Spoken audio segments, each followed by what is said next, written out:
Hi, my name is Mike, and today I'm going to be recording a video to show you how to download and install Windows 10. You can use this either as a fresh install, for example if you've purchased a new PC and you need to install Windows 10 on it, or also if you have an older machine that you need to update to Windows 10, or if you have an existing Windows 10 PC that has run into some trouble and you decided to format the hard drive and reinstall the operating system. This is an easy process. It really only needs one thing: a currently working PC and a USB flash drive, minimum 8 gigabytes in size.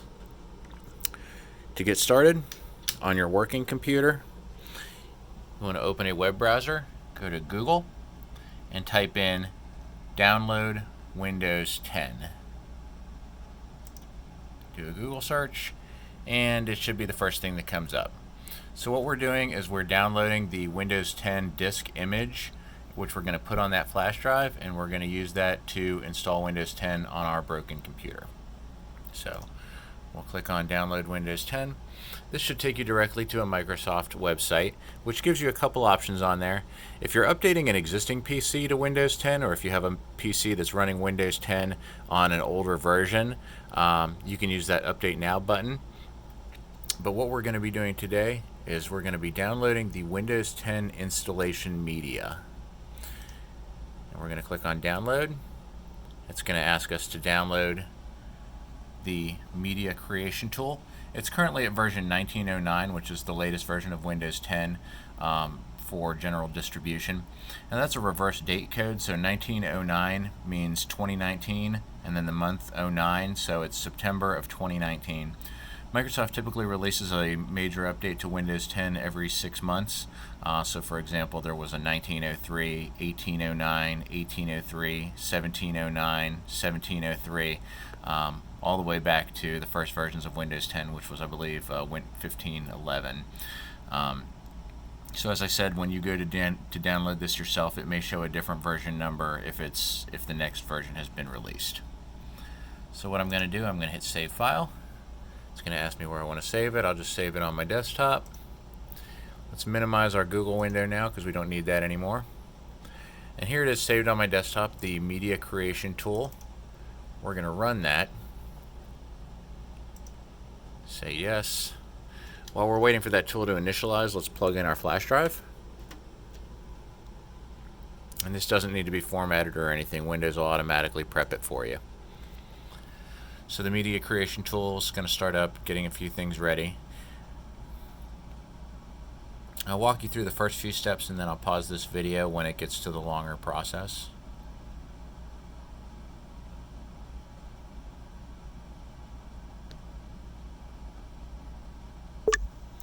Okay, we're now at Accept Notices and License Terms. You can read this if you want. We're just going to go ahead and click on Accept.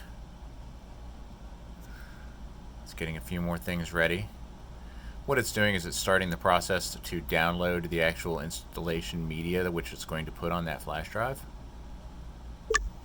Once that completes, you'll see it gives you a couple options: upgrade this PC now, or create installation media. Again, upgrade this PC now would be for if you wanted to upgrade the machine that you're currently working on to the latest version of Windows 10. So we want to create the installation media. We're going to say next. And it's going to give us a few options. Generally, the defaults are what you're going to want to use here: language, English, edition, Windows 10, architecture, 64-bit. If you're running a very old machine, you may need to use 32-bit, but those are pretty rare these days. I'm going to uncheck this box that says use the recommended options for this PC. And then I'm going to hit next, because we want this media to work on any machine, not just this particular one. And it's going to ask me how I want to create which media I want to use to create this. It gives me the option to use a USB flash drive or an ISO file, which if you needed to burn it onto a DVD. And typically that's something I hear a lot. People say, oh, I can't install Windows 10 because I don't have a disk. I can't install it because I don't have a disk. It's 2020, nobody really uses disks anymore. Most new machines don't even come with a CD or DVD drive. Pretty much everything now is with the USB flash drive, so you'll see how that's selected by default. And then I'm just going to hit next again. It's going to ask me which flash drive I want to use, and of course that's the flash drive that I just plugged in. So we'll hit next again. And it's going to go through the getting a few things ready process again, at which point it's going to start downloading Windows 10 from the Microsoft website and preparing that flash drive. So once that flash drive is done, what we'll do is I'll take it over here. This is just an old Dell Optiplex 780. I have a ton of these old machines around, and we will use this machine as our test bed for the installation. So we'll just need to boot off of that flash drive and follow the prompts. So this is at 3% now. I'm going to go ahead and pause the video again, and we'll unpause it once we get to the next step. Alright, so the process of creating your USB flash drive may take from around a half an hour up to an hour or so, depending on the speed of your computer and your internet connection. Once that's finished, you'll see a message on your screen saying that your USB flash drive is ready. You can finish that out. It's going to go through another little brief cleaning process. And once that's done, you can go ahead and eject the drive from your PC.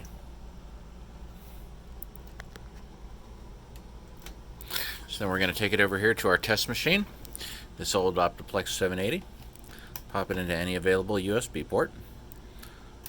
Power it on. And you're going to need to press the key to boot off of a USB drive. On these Dell machines, that's the F12 key.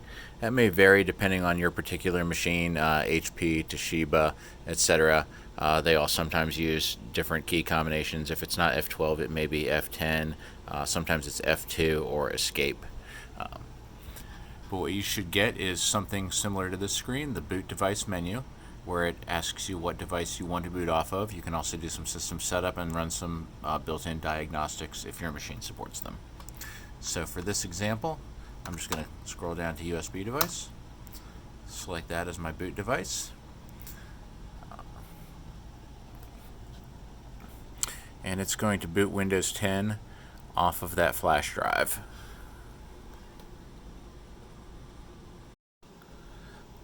And once that machine finishes booting off of the flash drive, you should see this screen where it's going to ask you for some basic information. The language, time, currency format, keyboard, input method. Most of these screens, the default options are going to be what you want to select. So just click on Next. And it gives you two options on this screen, Install Now or Repair Your Computer down here. So if you want to access the advanced recovery and repair options, for example, if you're re-imaging the machine from an image you've created previously, or if you want to access any of the Windows 10 troubleshooting or advanced startup options, you would select this down here in the bottom, Repair Your Computer. Now since we're basically going to be doing a fresh install, as if this machine had never had the operating system installed, we'll just go ahead and select Install Now.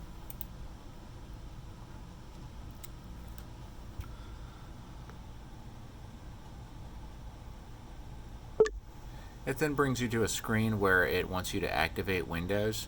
Now if Windows 10 has ever been activated on this machine before, or if you had Windows 7 on here previously and you went through the GWX Windows 10 update, nearly all PCs now do have an automatic Windows 10 license key on them already. And the way this works now is they don't have a sticker on them anymore. If you remember from back all the way to Windows 98, Windows XP, Vista, Windows 7, there was always a product key sticker.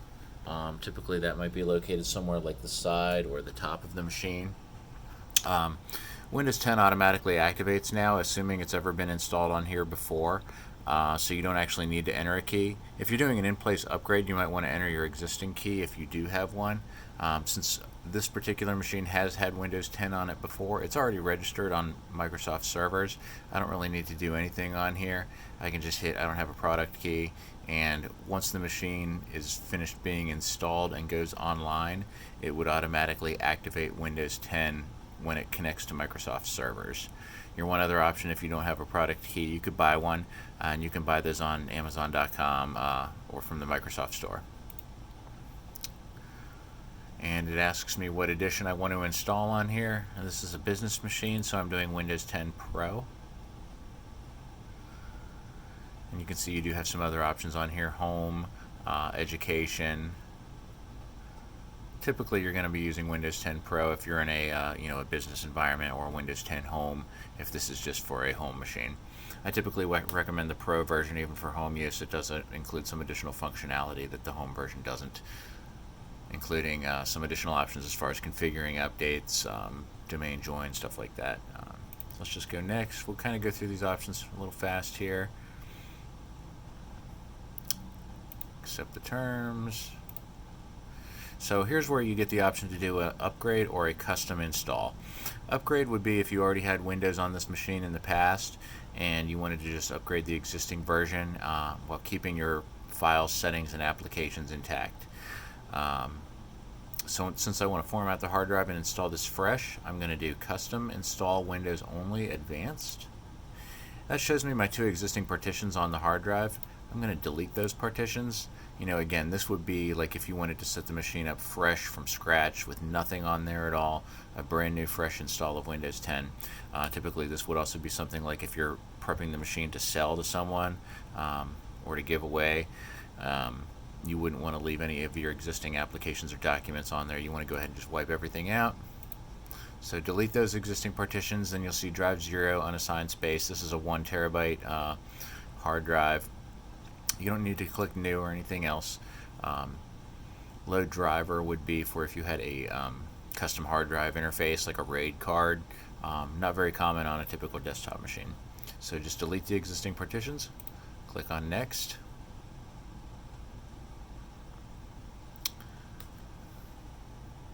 And here you can see it's installing Windows. Again, this typically takes from 15 minutes to a half hour or so, depending on the speed of your computer. If you have a solid state hard drive, it's going to go significantly faster than if you have an old rotating style hard drive, HDD, as opposed to a SSD. So I'll pause the video again while this works. Alright, so as I mentioned before, the installation process typically takes from between 15 minutes to a half hour, during which time you'll see your computer reboot a few times as it's starting services, installing various services, and getting the operating system set up. Eventually you'll get to a screen where it says, let's start with the region, is this right? And you're now just at a fresh install of Windows 10. You're going to follow these prompts to select your region, language, etc. Let's go to yes. And is this the right keyboard layout? Again, it's basically just a matter of clicking yes, yes, next to get through everything. Do we want to add a second keyboard? Skip.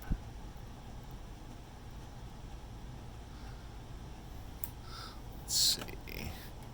Make sure we're connected to a network.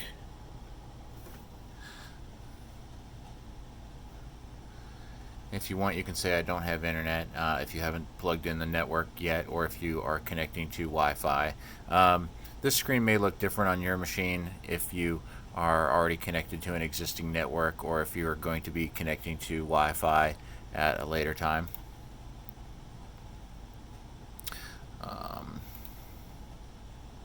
Going to skip through some of these Microsoft screens. And really, that's basically all there is to it. It's going to say who's going to be using this PC, what name do you want to use. If you have a Microsoft account, you could sign in at this point, or you could create a new local user account for the PC. I'm going to leave this video off here at this point, but typically what you'd want to do is just keep following through those steps, clicking yes, yes, next, yes. Eventually you'll get to a screen where it asks you, let's see if I can get to that. Create a super memorable password. If you have a microphone and speakers hooked up at this point, Cortana will actually be reading these prompts to you just to help you through the process. Device activity, sure. Get help from your digital assistant. That's Cortana, the interactive Microsoft, sort of like an OK Google or Siri for Microsoft.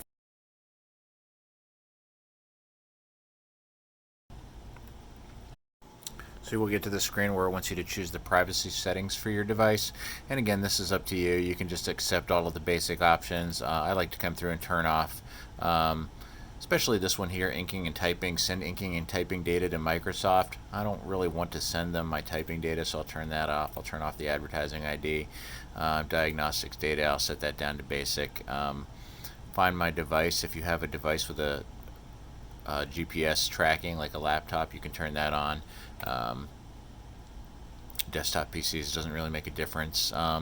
Location, I turn that on just because I like to be able to get my location on the desktop for weather and stuff. Online speech recognition, again, that has to do with Cortana, Microsoft's digital assistant. So we'll turn off most of that stuff because this is just going to be a regular desktop office computer. And again, that's basically it. It's going to welcome you to the operating system. It may reboot once or twice more. Once you get into Windows, there are a few additional steps that you should perform, which include making sure that Windows is activated correctly. If it is not, you'll see a notification on your screen, prompting you to go through the activation steps. Again, it should automatically activate once you connect to the internet for the first time. And also, once you connect it to the internet for the first time, you want to go through and run all of your Windows updates, make sure everything is fully updated. If you have any third-party hardware, any system-specific drivers that need to be installed, for example, if you have a third-party video card, you would want to install your video card drivers. If you have any additional networking cards, a wireless card installed, you may need to download the correct drivers from the manufacturer website. For any additional third-party hardware that you have, webcams, stuff like that. Typically, Windows is pretty smart these days, and it should automatically download all of the correct drivers. But sometimes there's instances where you might want to use a specific driver. Usually I'll see that like for gaming, for video cards, you might want to run a driver to improve your gaming performance. But that's basically it. I hope this video has been helpful. If you do have any questions, feel free to leave them in the comments. And like and subscribe to my channel. I do hope to do a lot more general computer training videos. And I hope this video has been helpful for you. Feel free to ask any questions that you might have. Thank you. Have a good day.